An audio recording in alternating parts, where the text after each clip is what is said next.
Another question seems to be a little long one again. In the iteration review meeting, your team has received the following feedback. Okay, the completed stories are not on business priorities. The team has not tested the stories for compliance requirements. Okay, overall stakeholders are not satisfied with the work. What should the project manager do next? Okay, so team got some serious feedbacks. Work with the stakeholders and take formal detailed feedback. That's what a project manager can do, probably one. Option A. Option B, work with the product owner to ensure requirement prioritization. Seems to be requirement prioritization was missing, so product owner should fix it. Option B, revisit definition of done. Seems to be the compliance requirements are not getting included in definition of done, so probably you need to revisit the definition of a compliance requirement or a definition of done again. Seems to be a good idea again, yeah, but that's a candidate option. And the final option D is work with the project team in the retrospective meeting to identify next steps. Okay, I let you choose your option and then I talk about it. Okay, so in my view, the option D is good. Now, other things might come here and there, but D seems to be the best option. Yeah, sometimes you have options which you have more than one possible actions, but you need to identify which one is the best one. Now, why the D is the best?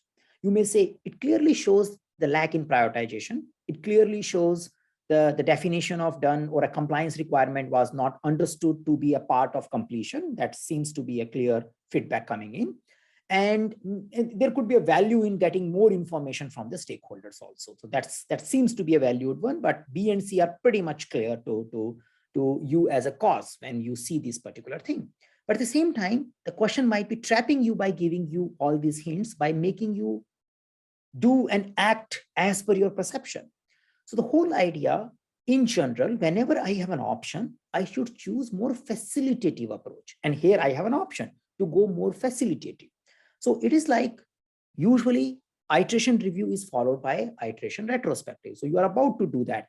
Yeah, that's about to happen next as a next activity or an event in case of your iteration. So that's a good place to talk about these feedbacks. And we need to talk together to find out how do we act upon or improve on something which happened in the previous iteration.